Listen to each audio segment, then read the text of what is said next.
begin with, right? So basically, this B2B marketing for fintechs is a series of webinars that we are going to run uh, on multitude of topics, including marketing to begin with. Then we'll have legal, sales, finance, anything that you can think of.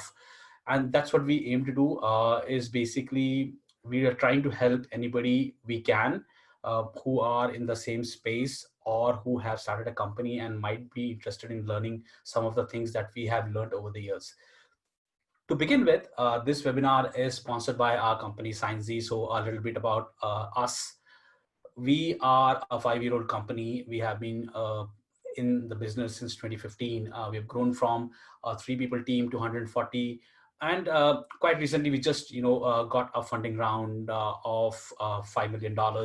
That's about it on Signzy. Let's just directly jump into marketing, right? A little bit about myself. I've been doing marketing and sales for more than 8 years, and I right now lead Signzy's marketing, reach outs marketing team, and I'm responsible for everything from generating leads to branding to PR and everything that you can think of in terms of marketing itself.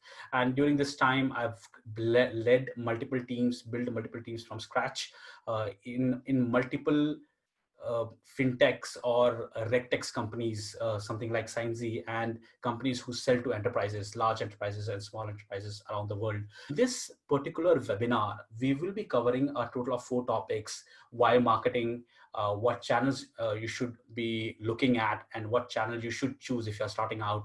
I'll tell you about the one channel that you should definitely choose if you're starting out your marketing team, what metrics to track, and if you want to build a marketing team, which are the core roles or core people that you should have when building a small 1 person or 2 people marketing team or building a larger marketing team itself. So that's what we will do in this webinar. So let's begin with why marketing. Right. So when I say why marketing, I'm not talking about why is it marketing important, right? I'm actually talking about why do you want to do marketing? What is your goal as a company? What do you want to achieve by doing marketing? Right now, this question or the answer to this question is extremely important because that defines what, as a company, as a marketing team, they would be responsible for, what their KPIs would be. So some of the goals that you can look at is basically brand awareness, right? Thought leadership, lead generation, GTM. GTM is basically go to market.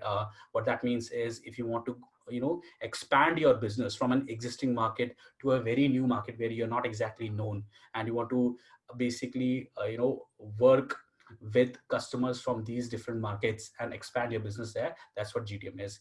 Or you might want to do marketing for customer retention. Now, yes, I mean, customer retention might be something, a KPI of customer success team, but marketing plays a humongous role in it, especially if you have large number of customers, right?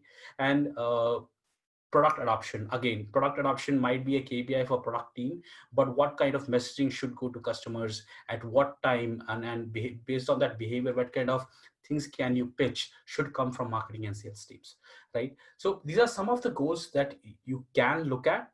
But before you build your marketing team, you should, I mean, you cannot go and say, hey, I want a marketing team which does all of this. In that case, you are looking at about 20 people marketing team who has people looking at PR, people looking at, now when I say PR, it's not just one person, right? This person has to talk with your PR team. And if you don't have an external PR team, build your own PR team. This team will not need to have a writer and a bunch of different things. So so at the very beginning, choose what you want to do. What is your goal? Now, for most companies, if you are a startup, if you are just new, the most important goal is to acquire customer. So based on customer acquisition, the most important goal out of all of this would be lead generation. Now everything else would come eventually, but primary goal of your marketing team, if you're just starting off, should be lead generation. And that's what I would be concentrating on in this webinar. So let's talk about lead generation, right? What do I mean by that? Now, if you go to a marketer, if you go to a founder, or if you go to somebody and ask, hey, what is lead generation, the usual answer would be a team which basically generates leads. Now there's a difference. Now this definition is not something that you should buy into, right? What you should be buying into is a team which generates qualified leads to whom your sales team can sell to. Now that's the qualified word is very important, right? For example, right, let's say you come to me and say, Vijay, hey, can you generate leads for me? I definitely can. If you want, I can get you 100 leads within an hour. All I have to do is pay somebody $10,000, and actually a lead would cost me, matching your criteria, about $20, right? But that does not say it's a qualified lead. That does not say, I mean, even you will have their email ID, phone number, and everything that you know. But that does not mean that your sales team people can actually go there and pitch your product to them, because you don't know if they're interested. You don't know if they might be able to use your product, and chances are there are other people who might be using your product, but you don't know if they actually have the need to use your product, right? So what you need to concentrate on is qualified leads. I'll come to it in some of the slides later on. But that's what you need to understand. When you say lead generation, you should definitely mean qualified lead generation, right? Qualified leads. So let's talk about channels, right? If you want to actually generate leads, there are insane amount of different channels that you can use. You can do podcasts, you can do content marketing, you can do partnerships, digital ads, email marketing, events, conferences. You can actually go to these hackathons and generate leads. You can actually go to different events wherein meetups where you meet other people and can generate leads. So there are multiple ways that you can generate leads with, right? But what I want to concentrate on, see, everybody knows about content marketing. I'm pretty sure all of you also would know about digital ads, right? What I want to concentrate on is partnership and email marketing, right? Let's start with partnerships. Now, what most people understand by partnership is you go to a company who's selling something and you ask them to resell, or you partner with the company and you club with them and you sell two products together, right? But that's not the partnership I'm talking about. I'm not talking about product partnership. I'm not talking about reseller partnership. I'm talking about and see, this is particularly specifically for enterprise sales, right? I'm talking about some of these large enterprises, large conglomerates. Take SAP, take Oracle, take Microsoft, for example, right? These guys have specific partnership teams which work with startups, which work with tech companies for the products that they don't have themselves. For example, SAP might not sell a CRM, right? Or Microsoft might not sell a Word, processing tool, but they will definitely sell, for example, in our case, Signzy's case, they will definitely sell video KYC to their customers. Of course, for a price, there would be some cut they would take, right? So that is something that you must definitely consider. If you have some foothold in your industry, you have some name, people know you, and you have some case studies that you can pitch in to these enterprises, you should definitely look at partnerships. But more importantly, I want to talk about email marketing specifically in this webinar. Now, I'll tell you why. Right? If you look at this graph, right, over the past 3 years, I've worked with multiple teams in the same BFSI sector who are selling to BFSI sector and with the products that are specifically built for BFSI sector, right? And in those teams, I've actually used all these tools. I've used all of these different channels to generate leads. Now, if you look at the how it's distributed, a major chunk of it comes from organic. So what I mean by organic is Google searches, right? Which basically directly correlates to your content marketing, how much content that you write. And that's a major chunk, right? Then that's followed by email marketing, email campaigns that we run, right? Then followed by partnership. These are the top three places where you will, as a SaaS business selling to enterprises, most of your leads come from here, right? Now, I can't pull out the revenue on those leads, but if I had to pull out the revenue, you would see the largest revenue customers would either come from email campaigns or from partnerships, right? Organic marketing will drive a lot of new age tech companies who might not be as big as them and in terms of revenue that they would give you, but they would still come in numbers, right? There's a lot of quantity in organic marketing.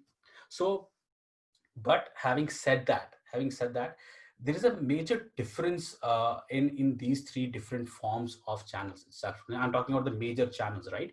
The organic, email campaign, and partnerships. Now, if I was given a choice and said, hey, Vijay, you have all this thing and this is your budget, and you can only start with one, right? I will start with email campaigns, and here is why. Now, if lead generation is your primary goal, right? And what that means is your sales team would need leads 6 months earlier. They wanted leads 6 months earlier, and you've been asked to task to as a marketer, or your marketing has been tasked to generate leads. They want, basically what I mean is they want leads instantly, right? If you look at this graph, right, it's a time versus cost, right? Emails are the cheapest, are the most inexpensive, and the fastest in giving you results, right? Followed by referrals, right? Referrals come into picture when you already have a, what do you say, foothold in the market, and based on how good your product is, how good your support is, other customers refer, or you ask customers to connect you to somebody in a different company, and that's how you get it. Those leads cost you almost nothing, because you did so well, you got a referral, right? Then this is organic, right? But when you compare it to email, organic marketing, though inexpensive, takes a lot of time. So if you're doing content marketing, I've actually met a lot of founders, spoken to a lot of founders, where they're expecting they would start content marketing today, and they would start getting, they assume they would start getting leads next month. That never happens, right?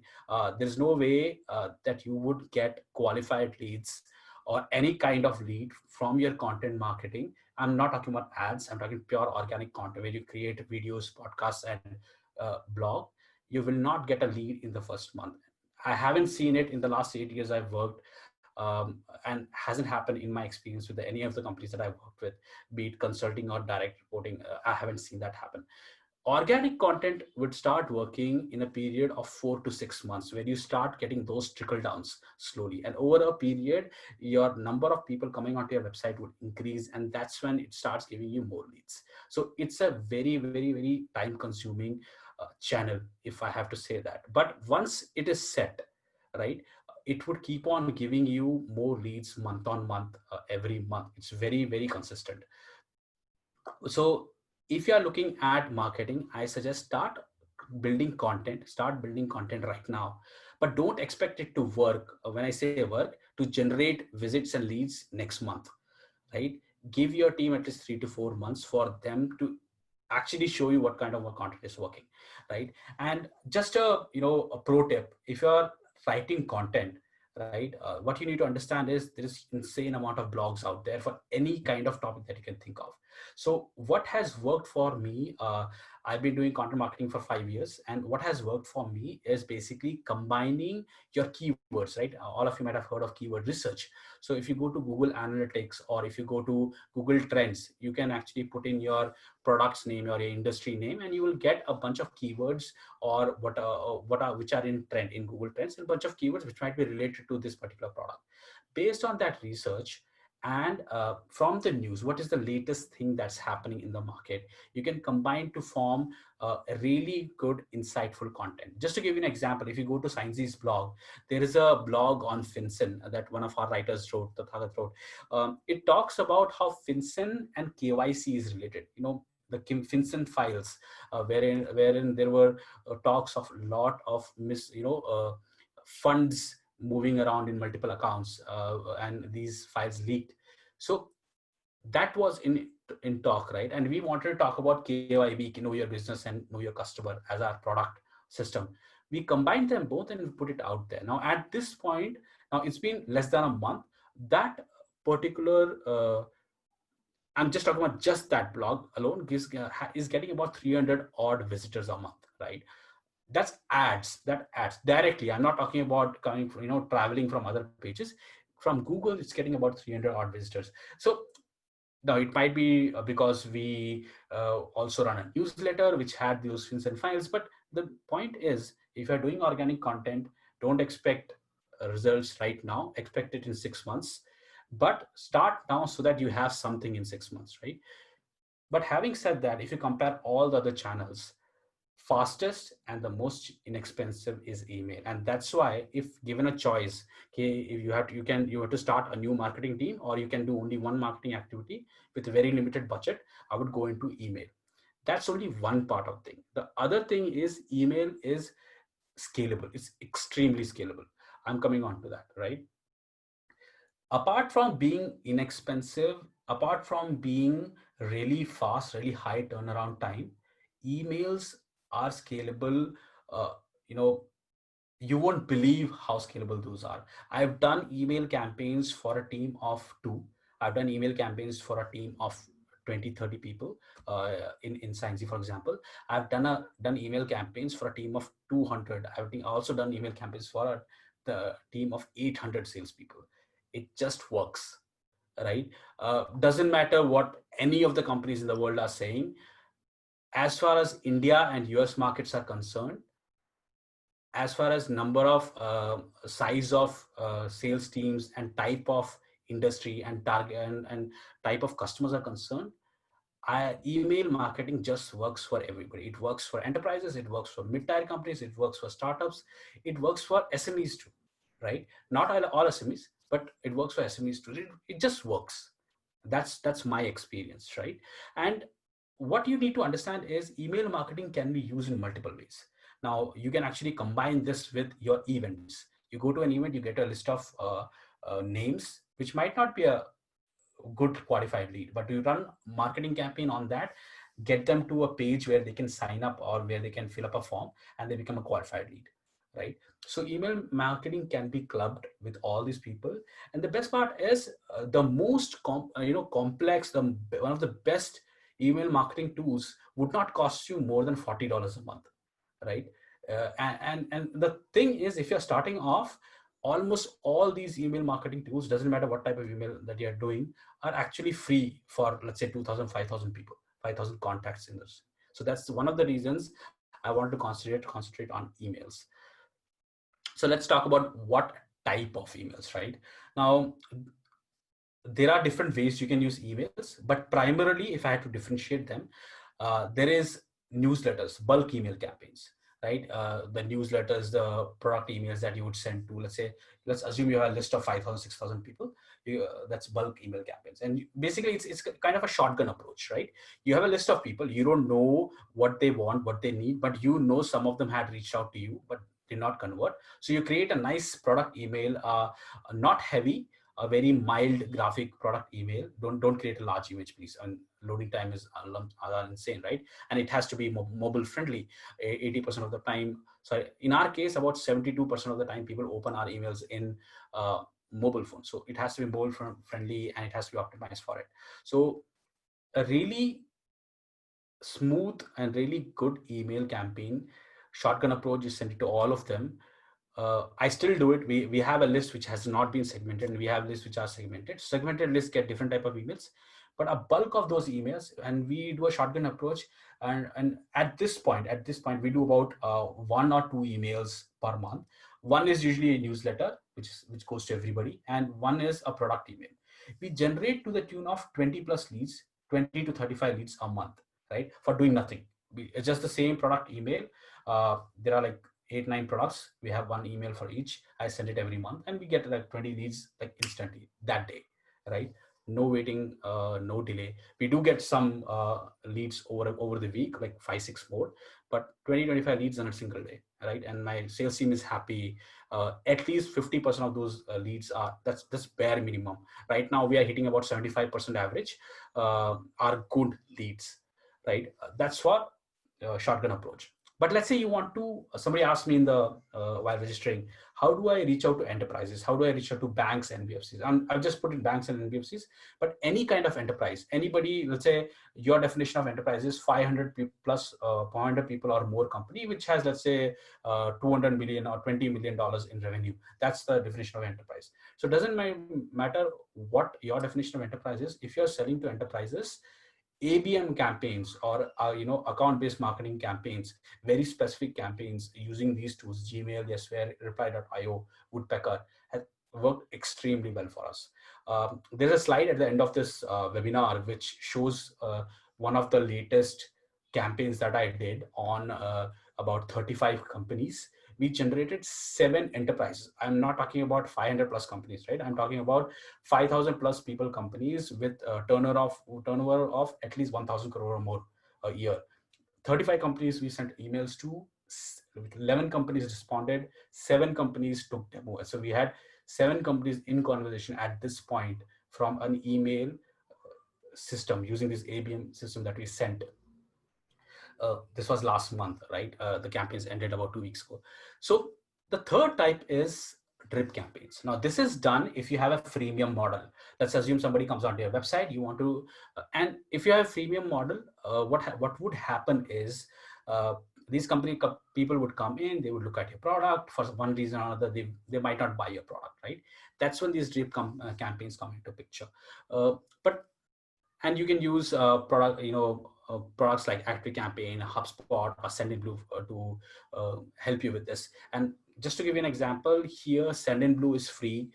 There, Mailjet has a free plan. Mailchimp has a free plan. Yeah, and the ABM, in case of ABM campaigns, though, if you want to schedule these campaigns, specific campaigns, there are not many free plans available, but it just costs $40. That's basically about 300,000 rupees, right? Nothing much. It's not that expensive. So let's talk about ABM, right? So I want to talk more about other channels, but ABM, as I said, emails are really fast. And if you're looking at enterprise sales, if you're looking at generating leads for enterprises, ABM is the best way to do it.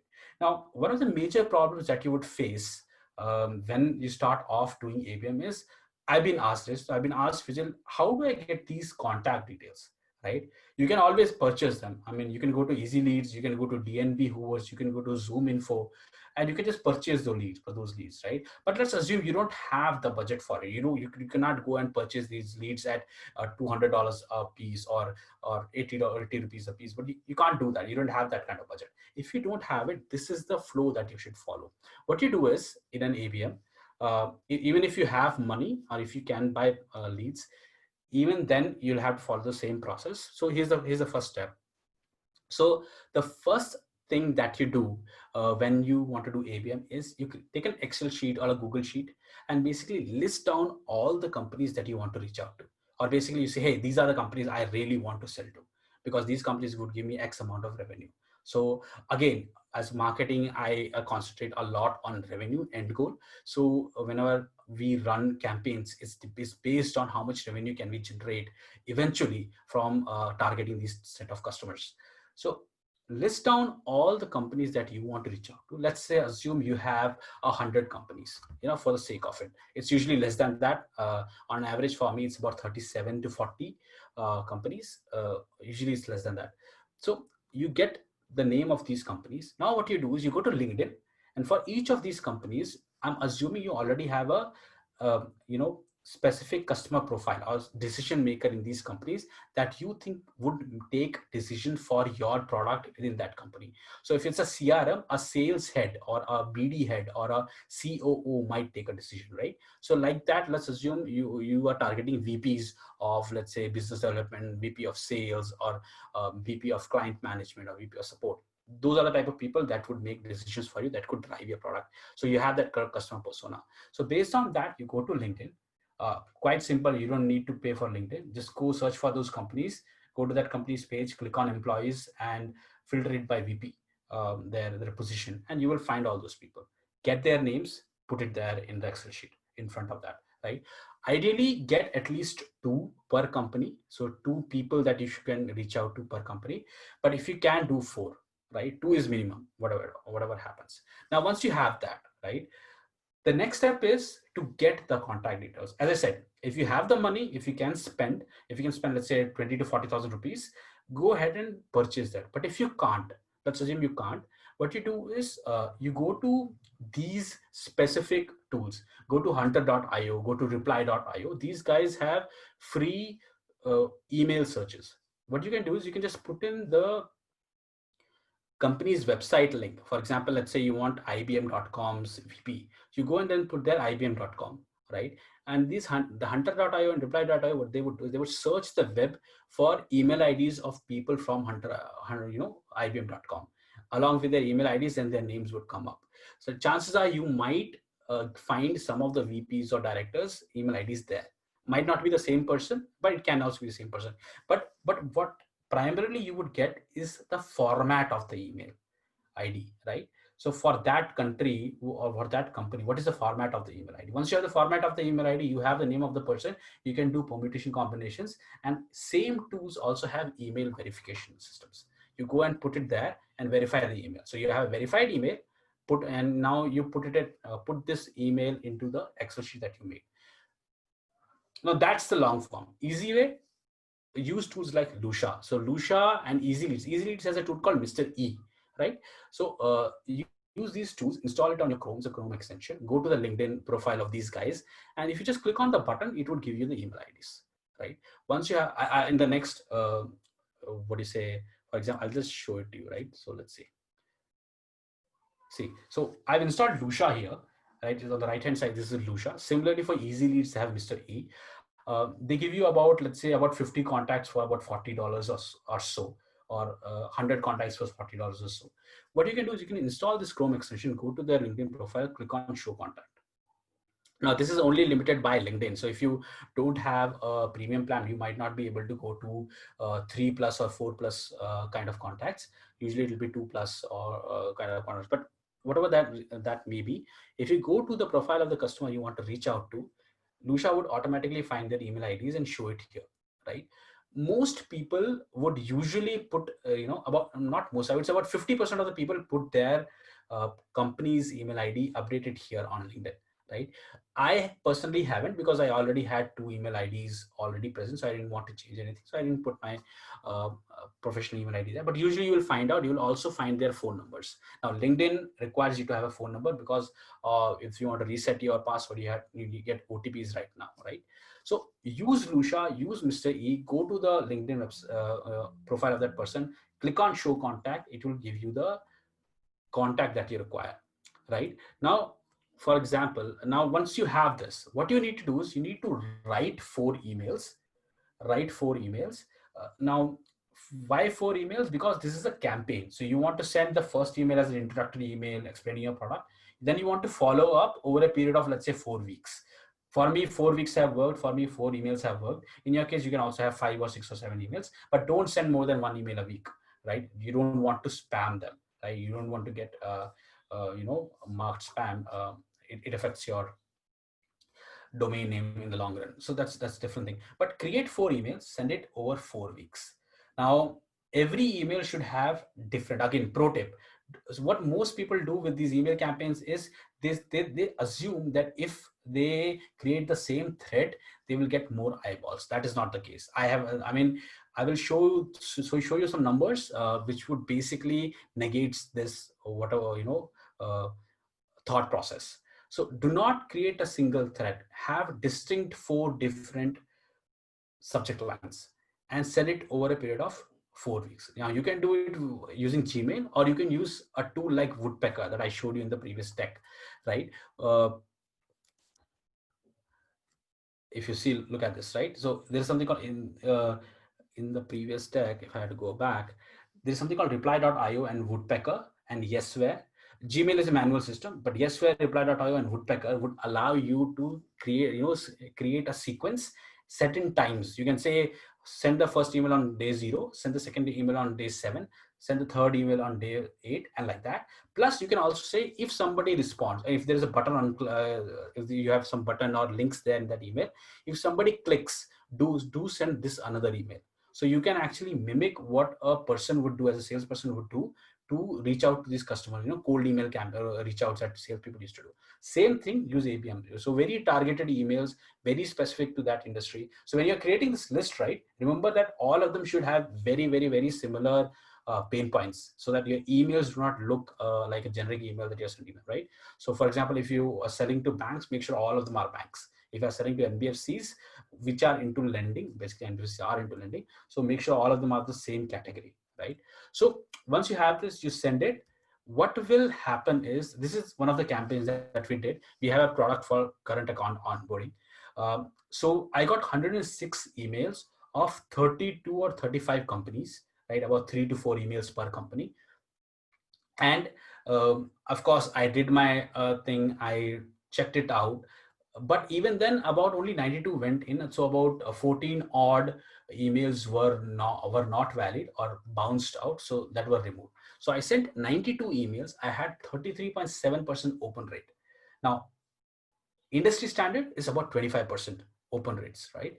One of the reasons is because every email that I sent had a specific, very, very specific need-based subject line, right? And every email was short, right? So if you're writing an email campaign for your for your market, from marketing to generate leads, make sure you follow this process. You always need to have four things in it. You need to have an introduction.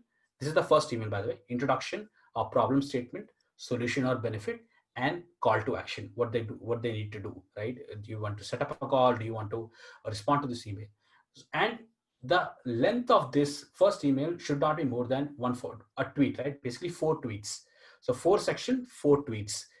First section 140 characters, basically introduction. Second section of 140 characters, that is problem. Third section 140 characters, solution.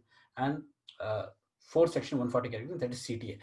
I mean, it won't go to 140 characters. You'll be able to do it in half the time, but make sure it is short so that your email can be read in a phone screen, in a normal phone screen. Let's say if you have a OnePlus, right? If you open the email in Gmail, they should be able to see your entire email in that. They should not be looking at scrolling your email. So don't write stories, right? Doesn't work.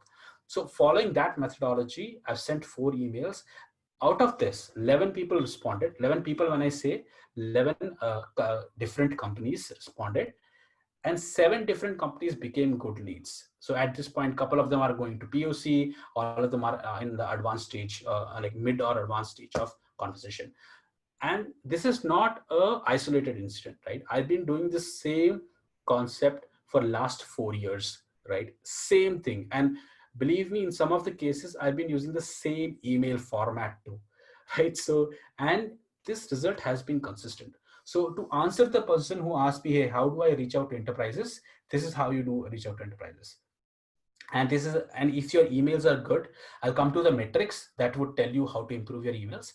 But if your emails are good, you will get these results. You will get large enterprises responding back to you, asking for for a demo. And because of pandemic, you don't even have to visit these customers anymore. You can do it online like this over a call. So let's, the question is, you know how to do this, how you know how to create a list, you know how to send an email. The question is, how do you say, hey, how do you measure this activity, right? So let's go to the next slide.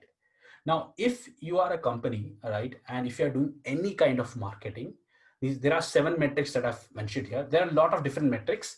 I mean, if you're doing social media, you can actually track number of followers, number of how many people engage, engagement rate. But those are all vanity metrics. So what I mean by vanity metrics is those things are not related to your revenue. If a metric is not related to your revenue, it's a vanity metric. And a vanity metric is, that is all it is. It's just vanity. You don't need it. You can just discard it and it won't affect your business. That's what I believe in, right? All of these are directly connected to your revenue. I'll come to the first two, open rate and response rate, but let's start from the left hand side, right? ROI, right? Return on investment. If you put in X amount of money in a marketing channel, what is the revenue that you generate out of it? Why do you need it? If you know the ROI of every channel that you've done, of course, you cannot get ROI month on month, right? You have to measure it over a quarter or 2 quarters. If you can measure the ROI of every channel month on month, you can say, hey, this is the channel that's working the best, right? Let's put more money in there. Let's put more, how do I say, resources in there. But for that, you have to test multiple channels, right? And ROI basically tells you what's working, what's not working in terms of the base metric of the entire company, like how much money are you making, right? How much revenue are you getting out? Now, second is CAC, right? Cost of customer, cost of acquiring a customer acquisition cost. So what this is from the point the lead is generated, you would have spent some amount of money. If you're running an ad, you would have spent, let's say, 2,000 rupees on the ad, plus some salaries and tools and everything else to generate this lead. Then somebody would have worked on this lead to close this leads, and then there would have been a delivery guy or a tech guy who might have come in between to talk to them about tech. So there are, so total amount of money that you spend to convert a lead to a customer is what CAC is, right? Doesn't matter what kind of channel you follow, or doesn't matter what marketing you're doing, CAC is extremely important metrics. I'm not spending too much time on this because I think we are almost out of time too. But make sure you measure that. A lot of companies don't measure this. Now, ROI and CAC are, how do I say, connected, but CAC can be measured short term, right? If your sales, how do you say, then the time that your sales team takes, right, sales cycle is basically 30 days. So you should be able to would be able to easily measure CAC in those 30 days. Basically, CAC can be measured on a month basis and can give you some idea, but it would still make more sense if you do it over a period of a year. ROI again, actually is dependent on LTV, lifetime value, but you can still go ahead and say, okay, I want to give, for every customer that comes in, I want to give them 2 quarters, and you can still calculate that. Now, what is extremely important for marketing teams is, now CAC and ROI is company wide, right? So it involves all the costs. Now, for a marketing team, what is important is CPL, cost per lead. Now, if you are a marketing team, a marketing person, and you're running multiple marketing campaigns, right? Doesn't matter how many channels, and you're spending some X amount of money. For example, you might be spending 35,000, 40,000 rupees on ads, 5,000 rupees on email, a webinar, and tools cost might be another 10,000 rupees, something like that. So there might be some amount of cost that you're getting, right? And out of this, you're generating some leads. When I say leads, I'm talking marketing qualified leads, where the interest is basically known. Okay, hey, we know this customer is interested. And how do you know if a customer is interested? For example, if you send a product email to a group of people and say, boss, go to this page, and if you are interested, please fill this form, right? So this is an explicit way of saying, hey, I'm interested. Now, until that point, what is the amount of money that you spend? For example, in this month, for let's assume I spent 1 lakh rupees, right? And I generated 100 leads. So 1 lakh rupees, 100 leads, what is the cost of every lead? 1,000 rupees, right? So that is cost per lead. Every marketing team should definitely keep track of it. But if you're a new marketing team, please don't look at it, because your campaigns are not optimized enough to calculate and make decisions on. Even, for example, let's take an example of ad, right? If you're running an ad, first 2-3 weeks goes into optimization. At that point in LinkedIn, for example, your every lead that comes in would cost you about 5,000 bucks. But that does not mean LinkedIn is bad, right? If you optimize it well, you can get it down to 600 rupees, right? That's 10 times low. So CPL is for you to make a decision, but only after your team is mature enough, right? MQL, SQL, again, if there's an intent that is tracked, then like filling a form which says, if you're interested, please fill the form, that becomes an MQL. Now, when this lead is sent to a salesperson, and salesperson talks to the customer, and then he says, hey, this is a good deal, or good lead, that becomes an SQL. So you need to track, if 100 MQL came in, how many of them became SQL, right? So if this MQL to SQL conversion is not happening, or it's very low, see, at this point, you would need, see, to know that in the industry, the MQL to SQL conversion standard average is about 33%. Really good is 40%. And if you're extremely well, if you're messaging, you've killed with messaging, it can go up to 70 to 80%, right? So you need to have that conversion. If your MQL to SQL score is below 30%, so then there's something wrong with the messaging, and there's something wrong with how MQLs are qualified before being sent to sales team. So these are two things that you should definitely mark. So ROI, CAC, CPL, MQL, and SQL are something that you would have to track irrespective of the channel. Let's come to the email, right? Open rate and response rate. Response rate also includes form filling. So open rate is affected by the type of subject line that you have written, right? So if your subject line is bad, open rates would be low. I mean, I'm of course simplifying this, but if you want to improve your subject line, yeah, and or if you improve your open rate, you have to look at, sorry, if you have to improve your subject line, look at open rates. Open rate, if it's low, right? If it's lower than 10%, then there's something wrong with your subject line. Customers are looking at your email subject line, they're not opening it because they think it's not worth their time. So you have to work on those subject lines. Make it clickbaity. Don't lie, but make it clickbaity. That's fine. People tend to galvanize clickbaited articles, but the point is it made you click, right? That's what you want to do, but do not lie on the subject lines, of course, but make sure that it interests the customer, right? Usually that means it's a problem that the customer or this person is facing in his or her job, or in or the function that they're taking care of, that would make them click, right? And open rate and subject lines are directly correlated, and it would help you improve your subject lines over time. Now, once they open it, they go on to the core or the messaging of the email itself. Now, if the messaging is good, response rate would be higher, right? Response rate is like click through, or you can also say click through rates, CTRs, if you have a button in the email. But when I say response rate, I mean any kind of action that they take on this email. It can be respond to the email or click on the button and fill up a form, right? If your content is good inside this email and it is short, crisp, easy to understand, the response rate would be higher. For example, I ran this campaign on a event list some time ago. We had a 20% open rate, which is really good. I said 10% above is brilliant, right? If you can go about 25%, it's a killer email, killer subject line. So in our case, we hit 20%, and which was really good, but response rate was zero. So what it means is either our content was bad or the email list was not the right target market. Now I know the content wasn't bad because we ran the same email campaign on another list, and the response rate was about 2.5%, which is good, right? So you're expecting response rate of 1.2, and you get 2.5% response, which is really good for a large list. I'm talking about 6,000 odd list.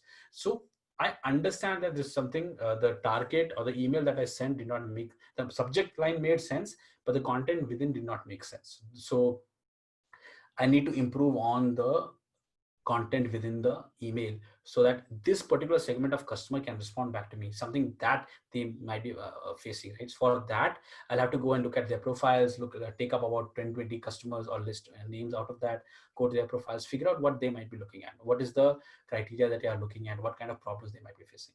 So just to repeat myself, ROI, CAC, CPL, MQ, and SQL, every marketing team has to measure. But ROI, CAC, and CPL is basically something that you measure once you have a mature enough marketing team. But MQ and SQL you should measure from day one. Uh, don't make any decision based on it immediately. Give some time, give 3-4 months. That's the time your marketing team would need to optimize their campaigns, right? Open rate, response rate, immediately after every email campaign, you should definitely look at it. That would give you an idea how good your subject line and uh, content was. Finally, the team, right? I'm going to keep it simple, right? I don't want to go too deep into what kind of people each of them are. Let's assume you have money to build a team, and you do not have or you do not have any budget to build a team, right? You don't have enough money to build a team. So I've been in both the places. I've been in a place where there's more than enough funding to build a large team. I've been in places where there was no money. We were basically living paycheck to paycheck from customers, and we could not build a team, right? In either case, and that's the criteria I want to pick up. In either case, you will of course need a guy who knows marketing, right? But if you don't have a budget, right, you need a person who understands customers. So if somebody who has worked in your industry, has done sales, and is basically starting into marketing or has experience in marketing after selling, that is an ideal person for you, because emails are dependent on what customers feel, what customers understand, and nobody, or what customers are looking for, and nobody knows better about these things other than a salesperson who has sold to these customers, right? What would be amazing is if this guy can also write for himself, right? Then you have a complete package that one guy would be more than enough. But usually finding such a person who has sold before and is going into marketing and can write is kind of rare. But if you get it, my suggestion, keep him. He would run, or she would run your entire marketing team alone for next a year or so, by which time you would have enough money to build a larger team. Keep him or her. But let's say if this person cannot write, you definitely need a writer, or some, not a writer, somebody who can write good email copies, right, which are easy to understand. Complex stuff anybody can write. Simplifying the concept so that people can understand this concept in one glance is very hard, it's very tough, so you need a good writer. But let's assume you have the budget, you have the money to build a team, right? My suggestion, get a content writer at the very beginning. Hard to get really good content writers. That's the reason first that person was content writer was mentioned here. Good content writers are hard to come by, so you would have to start really early to get a good content writer before your team starts working. You will need a performance marketer to basically run your ads, right? Or a marketer who can run ads and create content. You will definitely need a content marketer, and designer is something that you will definitely need, right? Don't leave designing to your marketing or tech or sales folks. right? We don't know anything about design, right? We are not good at it. We should not be allowed to touch our design as such, right? Most of us haven't been good at it, so get a designer, right? Plus, for a lot of grunt work, get a marketing intern, right, who might eventually grow into becoming a marketer for you, but get a marketing intern. So if you have the money, get these five people, right? If you don't, get a person who can write, who was in sales and who's doing marketing right now in the same industry, and who can write. If you can't write, get a writer. That's a team you should build with, start with. And if you are a person who has done sales and you want to get into marketing, then you can go ahead and do it yourself. Make sure your emails are simple, right? Follow that tweet rule, 4 section, one tweet per section rule. Don't go beyond that. You will write pretty good emails. So actually, that's about it. We are out of time too. I want to open this floor for any questions that you might have. Feel free to type it in the chat section. I'll be more than happy to answer.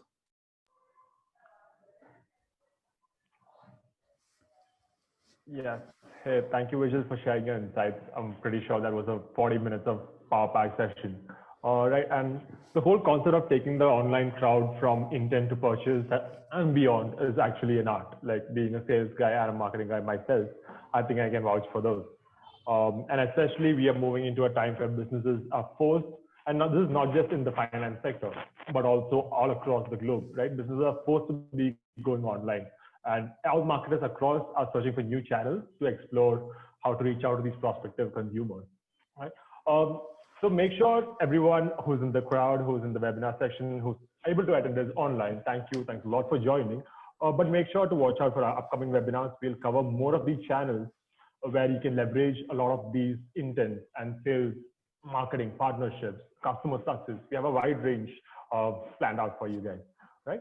Also, as Vijay mentioned, please feel free to drop in any questions that you have. We'll be definitely taking them one by one.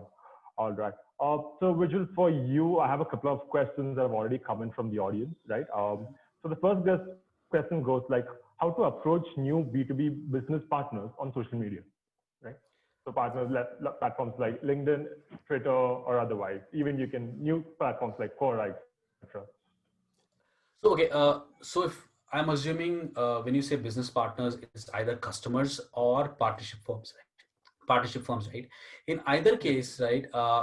See, one thing is you can always do it manually via LinkedIn, right? But when you do LinkedIn-based reach outs, do not go in, send them a request, and send them an email saying, "Hey, this is what I want," right? Nobody likes that.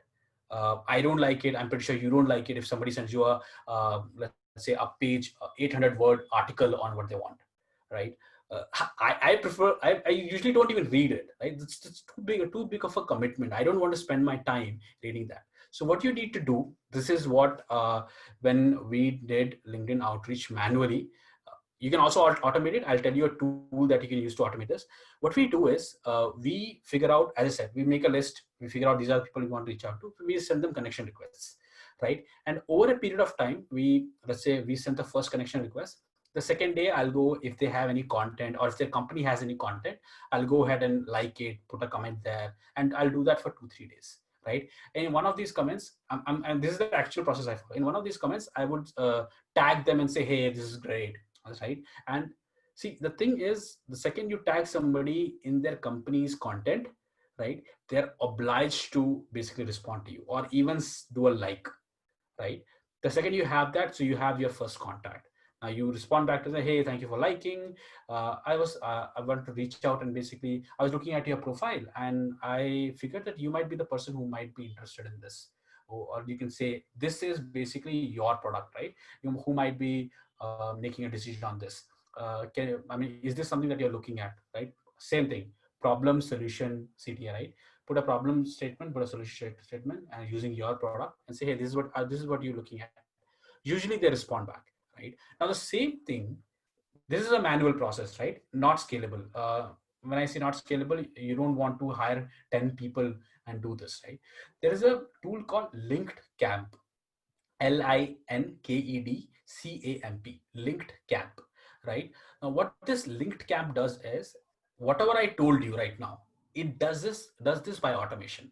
So you go there, you register. I think it costs about $45 per month. You go, you connect your LinkedIn account there. You make a list in the LinkedIn. There's a search option, right? So you do a search, create a filter, and create a list. And then now you say, hey, I want to reach out to them, and these are the message things that I need to do. First, send them a connection request. Two, follow their product company profile. Three, if there are posts on this company profile or in their profile, like that, or like or clap for this thing. Do that for 3 months. Four, send, if they have accepted my connection request, send them this message. If they respond back, stop. If they not, send the second message after 5 days. So you can use linked cap to reach out to customers on LinkedIn. That is one manual way, right? Other thing is you create a bunch of good content. Take this webinar, for instance, right? Quite frankly, before this webinar even started, we generated 2 leads out of it, right?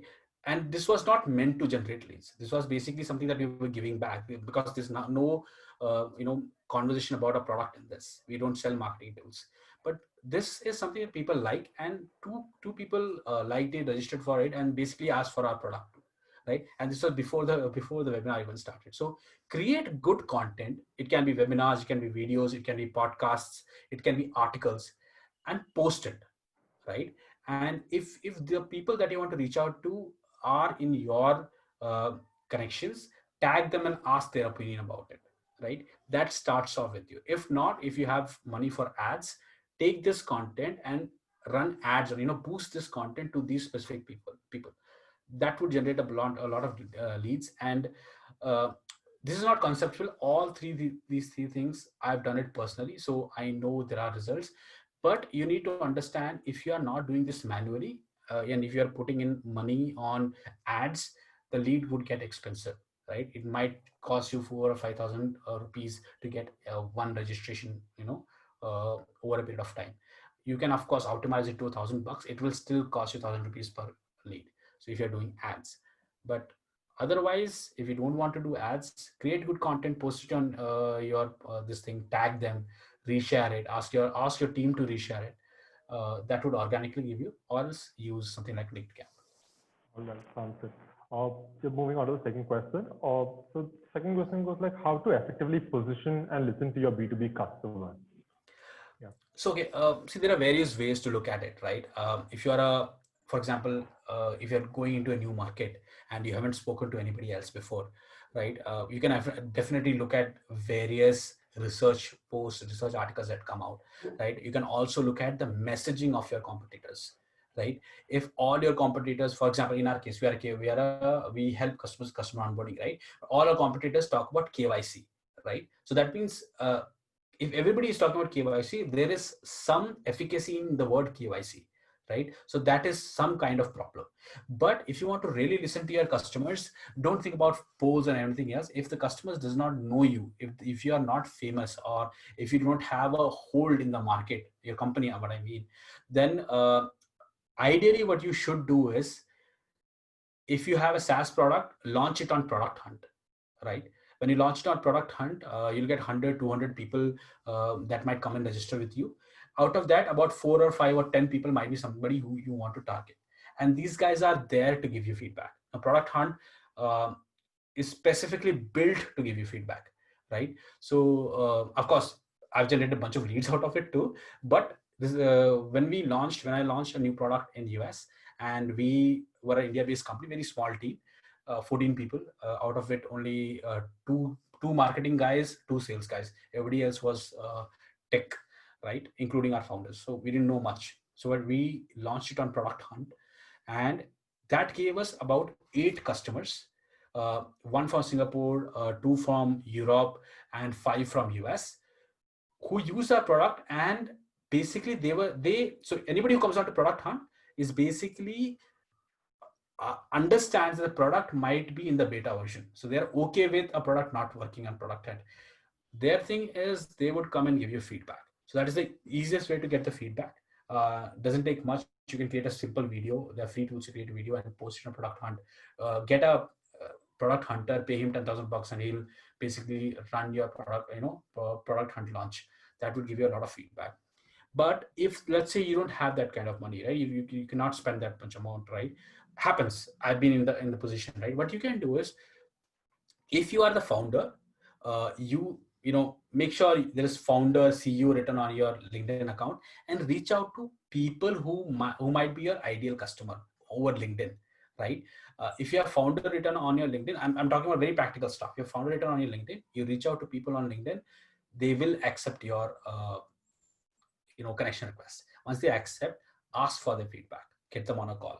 That's the best way to get feedback. These two things that we have done uh, when we had no money and no foothold in US, and it has worked for us. You can also try that. All right, perfect. Yep. So jumping on to the third question. So the question goes like, would a top-down or a bottom-up approach work better when it comes to B2B sales, especially in the BFSI or the NBFC and banking sector? Okay, see, bottom up approach, very frankly, uh, if you're talking about, you'll start with the manager, he'll go up, he'll go up, he'll go up, he'll go up. It takes a lot of time, right? In my experience, I've personally sold to BFSI, and we are selling to BFSI here. All the good leads, all the leads which have converted have been at least in the VP and director kind of places, right? Those are the leads which actually close. My suggestion to you, do top down. But when I say top down, don't go to the CEO of a 10,000 people bank. Doesn't make sense, right? uh, and actually that person might not even be looking at their email. There would be an assistant who's looking at it, right? Who might and might not share your email with the concerned team, right? My suggestion would be to hit one step below CXO level, right? VPs, directors, top down approach, and that would drive your sales much better. But don't do it for one person. As I said, minimum two, but ideally four. So four different VPs in a 10,000 people team. There will be hundreds of VPs, right? I don't know, you have to figure that out. But hit four people. Send, when I mean hit, I mean is send emails to four people and they would respond. So top down approach has worked for me. Bottom up approach hasn't worked for me. So my suggestion would be to use top down. But there might be people who for whom bottom up approach might have worked, but it hasn't worked for me. So top down all the way. All right. And the last question that we have in our bucket is like, what are some of the major challenges what you have faced while targeting the financial services industry? See, one of the major things that you need to understand is, especially in financial services, is regulations are pretty unclear. They are vague. Right? If you read these legal documents, they're extremely vague, right? Um, Take video KYC for example, right? Do you want so when they say ki somebody has to record this video or somebody has to look at this video, does it mean after recording or live recording? Or and there was a huge confusion, right? Some people say after recording an agent can see. Some people say it has to be a live recording, agent has to sit in front of the customer and do it, right? So when selling to FIs, the biggest problem that we have faced is basically regulation and the clarity around it, right?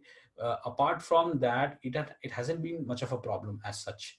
Uh, but if you are talking about from a marketing and sales perspective, I don't think financial services or banks are any different from any other industry. And all these things that you do for any kind of enterprise sales, you do it here and it still works. Yes, of course, some of them might be a little old school, right? They might not want to have an online demo. They would prefer to have a face-to-face demo. So that is something that happens. But email based or ad based marketing works. So challenges wise, I would say regulation and the insistence towards meeting in person. But apart from that, I haven't seen any issues per se pop up in terms of generating leads or marketing.